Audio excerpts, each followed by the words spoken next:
할렐루야. 우리 앞에 뒤에 이렇게 인사하겠습니다. 위의 것을 열망하는 삶을 살아갑시다.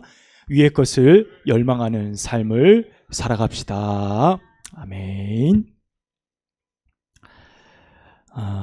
지금은 주말이 되면 과거에는 이제 개그 코너들 이런 것도 굉장히 많이 있었어요. 근데 지금은 개그 코너가 다 없어지고 하나만 남아 있나 막 그런 것 같아요. 과거에 우리가 잘 아는 개그 콘서트 이런 거 주말에 예배를 마치고 그날 저를 굉장히 괴롭게 했던 한 집사님이 떠나가시고 개그 콘서트를 보면서 마음에 위안을 갖고 했던 목회 초년병 시절이 생각이 납니다. 그때 재밌게 봤던 코너 중에 이렇게 무슨 봉숭아학당인가요? 그 코너 중에 한 캐릭터, 경비 캐릭터가 있었어요. 혹시 기억나시는 분들이 계실 거예요. 그 유행어가 뭐였냐면 그까 이거 대충 이런 거 하는 경비 캐릭터가 있었습니다. 보통 이렇게 한 캐릭터가 아이디어를 가지고 개그맨이 짜가지고 나와서 재미가 없으면 그 다음 주에 없어져 버려요, 그 캐릭터가. 근데 그 캐릭터가 굉장히 장수했거든요. 사람들한테 굉장히 많은 웃음을 줬습니다. 특별한 거 없어요. 굉장히 진중한 사건인데 그까 이거 대충 하면 돼 하면서 하는데 대충 해서 뭐가 돼? 그거 보면서 사람들이 굉장히 박장대소하는 그런 내용이었습니다. 설교를 준비하면서 그때 생각났어요. 그래서 그 경비 캐릭터 아저씨가 사람들에게 주는 매력이 뭘까? 굉장히 뭔가 매력적인 게 있으니까 사람들이 웃고 재밌어 하지 라는 생각을 해보았는데, 그 당시 그 캐릭터가 거기에 딱 맞아떨어진 것은요, 당시에 시대적으로 이렇게 퍼져 있는 시대적 상황을 잘 풍자한 것 같아요. 그러니까 우리가 살아가는 우리 한국 사람들의 고유적인 특징이죠. 뭐죠? 적당히, 대충, 무엇인가 함에 있어서 그렇게 열심히 안 해도 돼, 적당히 해도 돼 라는 그 풍토가 그 캐릭터 메시지 안에 아주 잘 담겨져 있었다라는 생각을 합니다. 우리 그리스도인 안에서 적당히 해 라는 말이 어떤 말이죠? 은혜롭게 합시다 라는 말로 한때 굉장히 많이 포장이 되어져 있었어요. 그래서 어떤 일을 복잡하게 하면 은혜롭게 해야지, 적당히 해야지 라는 약간의 그런 뉘앙스, 느낌들이 담겨져 있는 어떤 내용들이었죠. 적당이란 말, 사전적 의미로는 평균적, 넘치지 않는, 부족하지 않을 정도의 수준을 일컫는 말입니다. 그런데 어느 때부턴가 이 적당이란 말이요, 뭐하고 동일어가 됐냐면 대충이라는 말과 동일어가 되어진 것 같습니다. 사실 이 두 개는 그렇게 전혀 다른 의미를 가지고 있음에도 불구하고 전혀 다른 단어가 동일한 의미로 사용되어지는 상황이 되어진 거죠.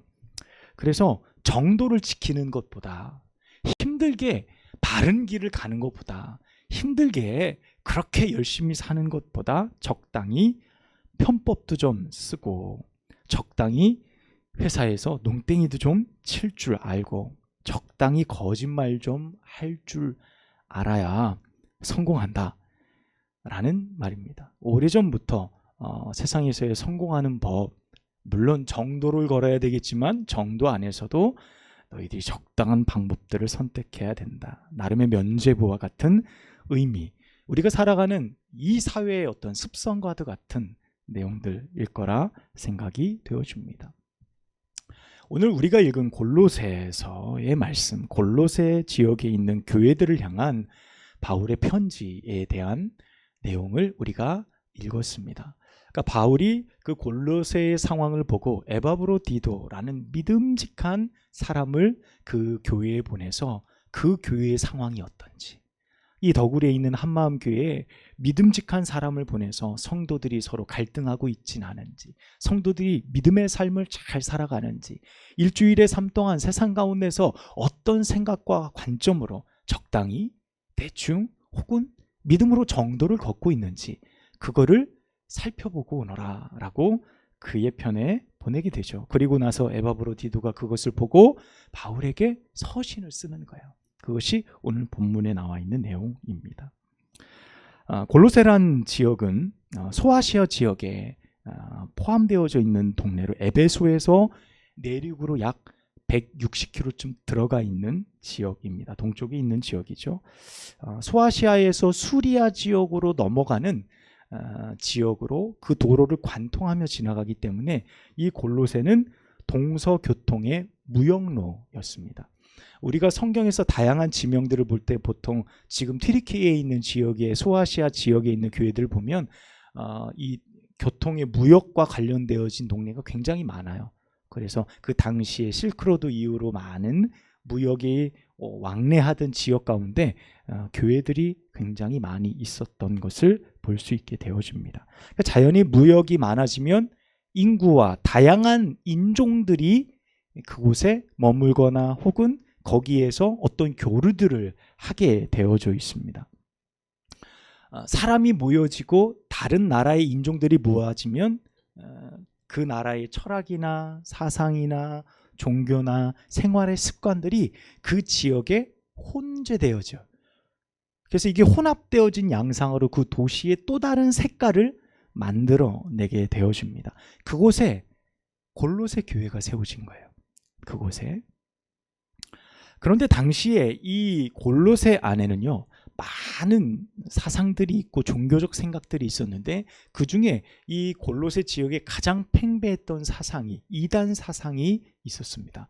여러분, 그 이단 사상 중에 가장 큰 것이 뭐였냐면 영지주의였어요. 여러분, 영지주의라는 것이 쉽게 설명하면 이런 겁니다. 영적인 것은 선하고 육적인 것은 악하다라고 이원론적으로 구분하는 거예요. 우리가 쉽게 생각해서 흑백 논리라고 이야기하잖아요. 흑백. 그래서 정확하게 두 가지를 갈라놓죠. 이것과 이것. 이원론이라는 것은 그런 개념입니다. 그래서 영적인 것과 육적인 것은 함께 할 수 없다라는 거예요. 그래서 영적인 것은 선하고 육적인 것은 악하다. 그래서 우리가 얼핏 듣기에 그럴듯해요. 우리가 추구하는 것은 우리 신앙에서 뭘 추구하죠? 영적인 것을 추구하잖아요. 근데 우리가 육적인 것을 추구하면 어떻습니까? 육적인 것이 악하다.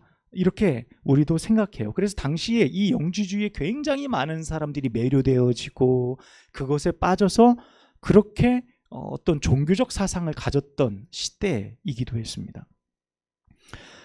여기에 굉장히 큰 맹점이 무엇이냐면 신은 아주 거룩하고 영적인 존재이기 때문에, 그리고 또 물질이라는 것은 더러운 것이기 때문에 신이 직접 이 세상을 창조할 리가 없다라는 생각을 가진 것이 영지주의의 사상입니다. 또 육신은 더러운 것이기 때문에 예수 그리스도께서 이 땅에 성육신, 인카네이션한 성육신의 사건도 부정하게 되어집니다. 또 육적인 것은 무가치하고 더럽기 때문에 우리 육체로 짓는 모든 죄는 영적인 것에 아무런 영향도 미치지 않는다라는 생각을 가지고 있는 것이 영지주의예요.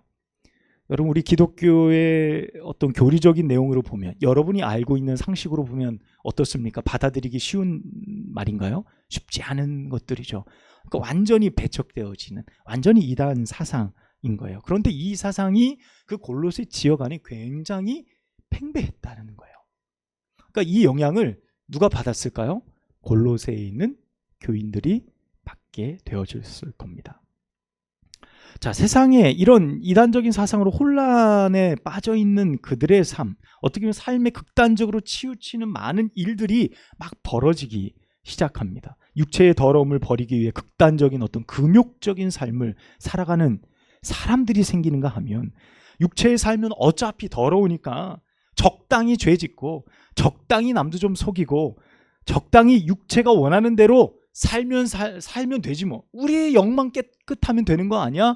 라고 엉망으로 살아가는 사람이 있었어요. 또 골로새 교회 안에는 이런 많은 문제들이 교회 안에 들어오는 거예요. 이것이 옳으냐, 이것이 틀리냐, 이렇게 살아가는 삶이 맞냐, 옳으냐, 수많은 논쟁들이 교회 안에서 일어나기 시작했다는 겁니다. 자, 우리가 잘 알고 있는 교회는 어떤 곳입니까? 죄인이 예수 그리스도의 그 피값으로 인해 구원받고 하나의 공동체를 이루며 살아가는 것이 바로 교회입니다. 자, 이곳은 사랑이 넘쳐나고 나눔과 봉사와 헌신과 그리스도의 사랑이 넘치는 곳이라고 우리가 교회를 바라봅니다. 그런데 사실 교회 안으로 들여다보면 나눔과 사랑과 봉사와 실천, 이런 것들이 가끔 보이지만 보이지 않을 때가 더 많아요. 때로는 문제가 더 많이 보여요. 때로는 서로의 다툼들과 세력과 직분 간의 싸움과 여러 가지들이 너무나 많이 있어요. 그래서 세상 사람들이 교회를 바라볼 때, 야, 교회에 사랑이 있는 것 아니었어? 그런데 왜 이렇게 교회 다니는 사람이 더 지독해? 라고 말하는 사람들이 있어요. 믿지 않는 사람들의 말이죠. 자, 왜 그럴까요? 교회 안에 왜 문제가 있는 거야? 교회 안에 사랑이 있어야지. 교회 안에 봉사와 섬김과 헌신이 있어야지. 왜 이기적인 일들만 있는 거야? 왜 자기의 이성만 차리는 거야? 왜 이런 일들이 교회에 있는 거야? 교회의 문제인가? 그리스도의 피의 문제인가? 그 능력의 문제인가? 라는 질문들이 굉장히 많았다는 거예요. 그래서 어떤 이들은 교회의 이러한 상황들 때문에, 이런 문제들 때문에 상처를 받고 교회를 떠나는 거예요. 아, 교회가 내가 생각했던 것보다 전혀 다른 곳이네 라고 생각하며 말입니다. 여러분은 어떻게 생각하세요? 이런 것에 대해서 여러분은 어떻게 답을 하실 수 있습니까? 교회 안에 많은 문제가 있는 것, 여러분 옳은 걸까요? 당연한 일일까요?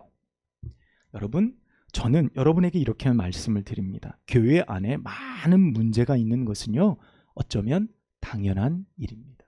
당연한 일이에요. 여러분, 전혀 다른 환경에서 살았고 각자의 특색과 기질을 가지고 있는 사람, 더군다나 죄인이었던 우리들, 여전히 죄의 모양으로 살아가는 우리들이 예수 그리스도 안에 은혜를 입고 함께 모여 교회 공동체를 형성했어요. 그러면 그 안에 사랑도 존재하지만 그 안에 나름의 갈등들도 함께 존재한다는 사실을 우리가 외면해서는 안 돼요. 우리가 그 사실을 부인해서는 안 됩니다. 꼭 영지주의처럼 이곳은 사랑만 있는 곳이야, 교회는 절대 더러움이 없어 라고 스스로 이원론적으로 분리시키는 것과 같은 생각일 수 있습니다. 충분히 우리 안에 갈등이 있을 수 있고 충분히 우리 안에 어려움이 있을 수 있다는 것, 여전히 죄의 연약함으로 누군가를 지적하거나 누군가의 아픔을 긁어서 상처를 더 덧나게 할 수도 있는 것이 우리들의 모습일 수 있다는 거예요. 그런데 여러분, 우리가 초점을 맞춰야 할 것은 어떤 겁니까? 이런 마찰에 일어나는 결과가 아니라, 여러분, 그 교회의 그 수많은 문제를 그 교회는, 골로새 교회는, 한마음 교회는 어떻게 대처하고 있는가에 우리는 초점을 맞춰야 합니다. 그 교회를 그 문제 가운데서 어떻게 세워가고 있느냐, 그 교회는 그 문제를 어떻게 해결할 수 있느냐, 그 문제를 해결할 수 있는 능력이 있느냐, 자정 능력을 가지고 있느냐, 그 다툼 속에서도 그리스도의 보혈이 우선될 수 있느냐, 용서가 우선될 수 있느냐라는 것, 여러분, 그것이 있는 것이 진정한 교회의 모습이라는 거예요. 여전히 문제들 안에 서로 상처 주고 상처를 받고 서로 헐뜯고 골마 썩어서 서로가 서로에게 아픔이 되어지고 있는지, 아니면 그 상처를 주었지만 보듬고 다시금 서로 용서를 구하고 회복할 수 있는 능력이 그 교회에게 있느냐, 여러분, 이것이 더욱 중요하다는 사실입니다. 여러분, 이 능력이 우리 교회 안에 있기를 주님의 이름으로 축복합니다. 여러분 안에 있기를 축복합니다. 여러분, 우리 교회는 어떠냐는 거예요. 나는 지금 그런 그리스도인으로 살아가고 있느냐는 거죠. 이런 문제가 골로새 교회 안에 가득했다는 거예요. 그래서 에바브로디도가 교회를 쭉 살펴보니까 세상 가운데서 영향을 끼쳐야 될 존재가 영향을 받고 있는 거예요. 여러 가지 사상들, 사람들이 사회에서 이렇게 말 듣고 와서 교회 안에서 그것을 퍼뜨리고 교회 안에 많은 문제들, 서로 잘 해결되어지지 않은 많은 어려움들이 골로새 교회 안에 생겨나기 시작해요. 바울이 처방을 내립니다. 그것의 가장 근원적인 처방은 다른 것이 아닙니다. 여러분, 신앙의 연수가 길어지면서 가장 잃어버리기 쉬운 것이 무엇입니까? 내가 신앙생활을 오래 하면 할수록 내가 잃어버리기 쉬운 것이 어떤 것입니까? 은혜예요. 처음 받았던 은혜요. 처음 내가 예수 그리스도를 만남을 통해 받았던 그 첫 은혜를 까먹어요.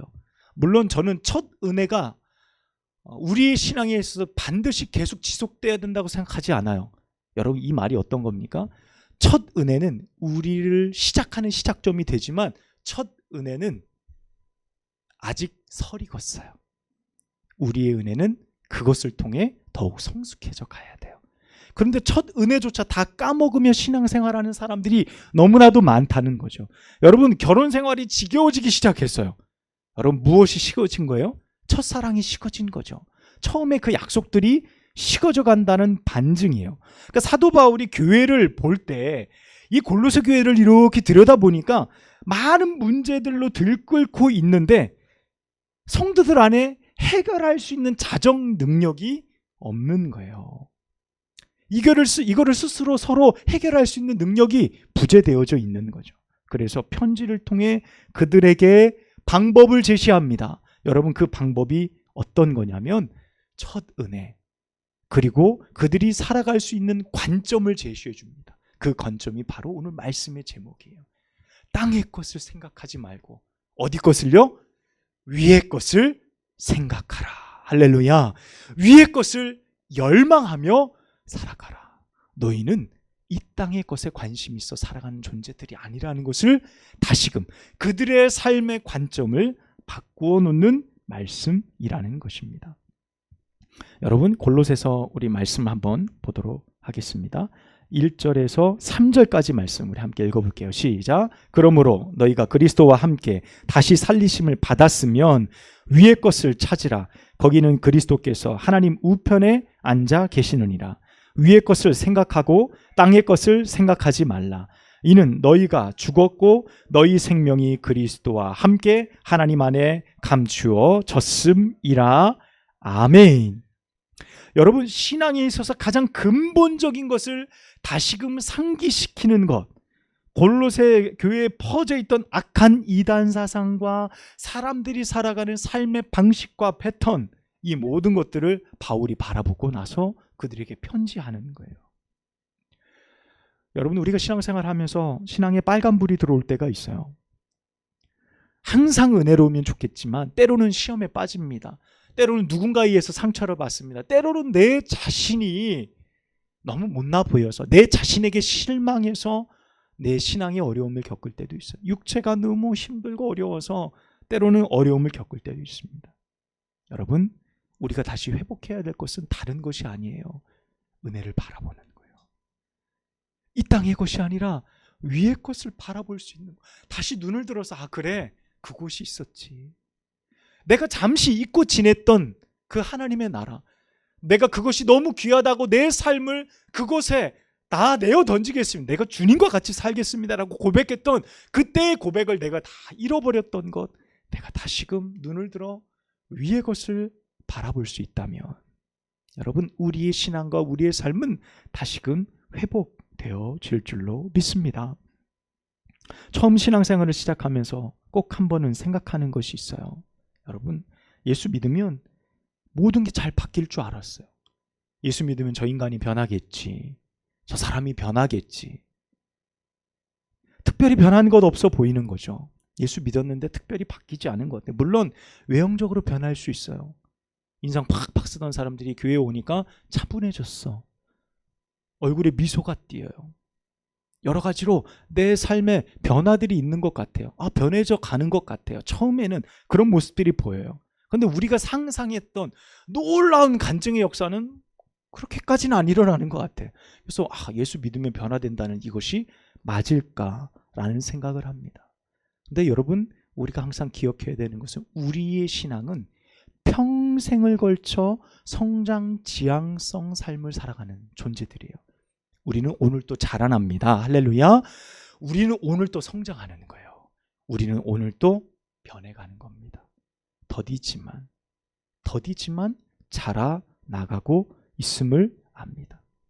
오늘 아침에 일어나서 찬이가 제 옆에 오더니 좀 이러고 오는 거예요. 그래서 봤더니 좀 키가 컸다 이거죠. 지가 아빠 이제 얼마 안 남았어 이런 식으로 제 앞에 왔어요. 이미 누나는 제꼈고 엄마는 벌써 지나갔고, 그러니까 다 내려다보고 누나도 이제 요즘 같이 키를 안 재려고 그래요. 송이도 이미 넘어선 걸 알고 있기 때문에 받아들여야 되는데 아직도 인정하기가 싫은가 봐요. 더 크면 안 되는데 더 크면 안 돼. 그래요. 오늘 아침 저하고 키를 이렇게 쟀어요. 그래서 야, 찬이 정말 많이 컸다. 너는 한 달에 한 1, 2cm씩 크는 것 같아. 했더니 하는 말이 저는 잘 모르겠어요. 그러더라고요. 본인은 모르죠. 지켜보거나 가끔 보는 사람들은 어때요? 이야 하지만 당사자는 모르는 거예요. 여러분은 여러분의 신앙이 자라는 것을 아십니까? 쭈그러들고 있어요? 여러분의 신앙 어떻게 막 쭈그러들고 있어요? 풍선 불었다가 확 넣으면 쫙 쭈그러든 것처럼 그렇습니까? 여러분 오늘 또 여러분이 그리스도 안에 있으면 자라나고 있는 거예요. 할렐루야.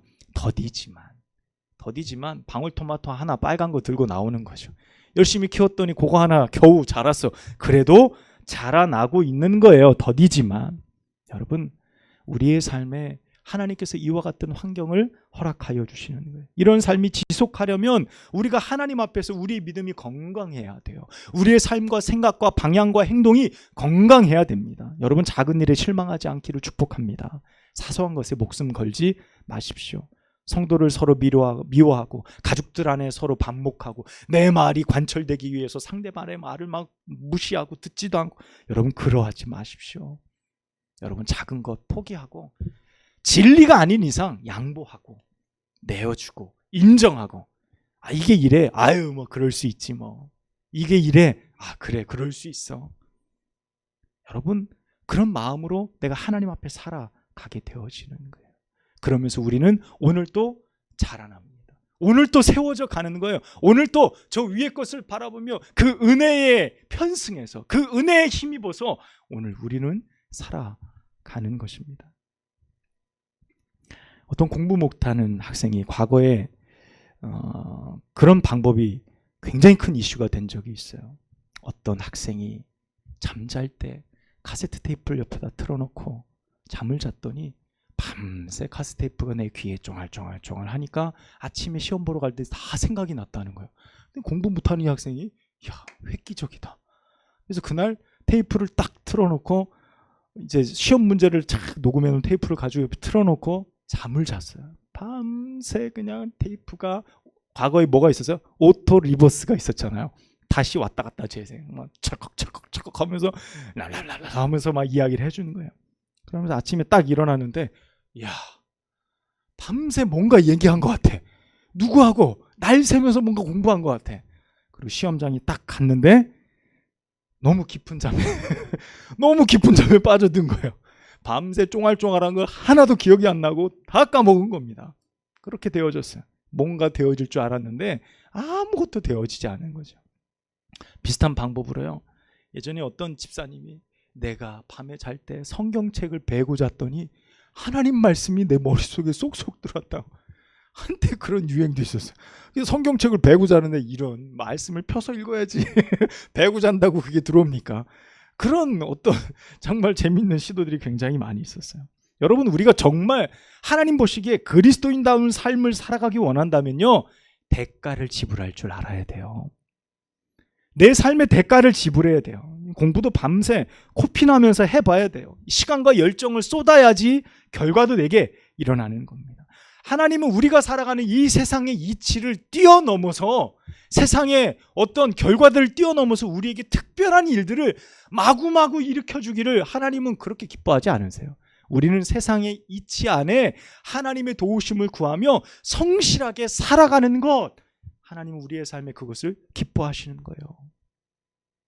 권사님이 지난주에 양파 주셨어요. 수예배 끝나고 이렇게 크더라고요. 누구 머리만 진짜 커요. 그런데 열심히 수고한 결과 아니겠습니까? 뭐 권사님 맨날 놀고 먹고 양파 대충 뿌려놨는데 권사님 집에만 양파가 막 이따시만 게 탁탁탁탁 자라겠어요? 하나님은 그렇게 축복하지 않으세요. 수고한 만큼 정말 땀 흘리고 애쓰고 때로는 일매 농사 그만두고 싶어 라고 할 만큼 수고한 만큼 하나님이 그 가정에 열매를 주시는 거예요. 그래서 참 기뻐요. 그것을 볼 때마다 기도하게 돼요. 하나님 이 가정 이 수고한 만큼 축복해 주세요. 여러분 이 열매를 우리가 거둬야 된다는 거예요. 우리가 애쓰며 걷어내야 된다는 것이죠. 직장 생활 하다 보면 큰 위기 오죠. 정직함을 지키기 위해 큰 실적을 포기해야 될 때도 있어요. 더 많은 연봉, 더 많은 돈, 때로는 내 자존심, 문전박대를 당하기도 하고 사비를 털어야 될 때도 있어요.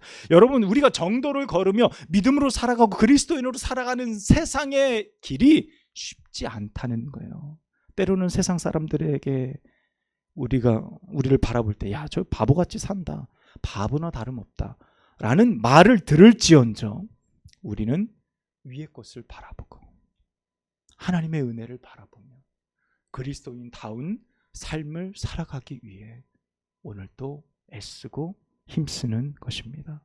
사랑하는 여러분, 믿음과 세상의 것을 함께 취할 수 없습니다. 우리는 두 가지가 잘 양립하기를 바라지만 여러분, 두 가지는 양립할 수가 없어요. 여러분이 그리스도인으로 살아가기를 결단한 그때부터 우리는 그리스도인다운 대가를 치러야 됩니다. 세상 가운데서 말이죠. 말씀을 정리하겠습니다. 하나님은 우리의 사정을 아십니다. 우리의 모든 것 세세히 아십니다. 우리의 숨겨진 아픔과 상황들까지 말입니다. 우리가 이 땅에 몰래 감추어뒀던 우리의 삶의 욕망과 욕심까지도 하나님은 모두 다 아십니다. 여러분, 결론적으로 우리는 이 세상 가운데 그리스도인으로서 살아갈 수 있는 겁니다. 그것을 추구하며 살아갈 때 그리스도인다운 삶을 살아갈 수 있어요. 우리는 이미 죽었다고 말해요. 그리고 예수 그리스도와 다시 살았다라고 말합니다. 그래서 우리가 사는 사람은 옛사람의 삶이 아니라 새로운 인생의 삶을 살아가는 거예요. 그리스도와 함께 말입니다. 이렇게 살아가는 모든 자의 삶을 하나님께서 책임져 주실 줄로 믿습니다. 여러분의 삶이 하나님이 붙드시는 믿음의 삶 되시기를 축원합니다. 기도하겠습니다. 하나님 아버지, 오늘 우리에게 주신 말씀을 기억합니다. 하나님, 우리가 위의 것을 바라보며 우리에게 주신 예수 그리스도의 거룩하신 믿음을 쫓아 세상이 아닌 하나님을 따라 믿음으로 살아가는 저희 모두가 되어지도록 축복하여 주옵소서. 예수님의 이름으로 간절히 기도합니다. 아멘.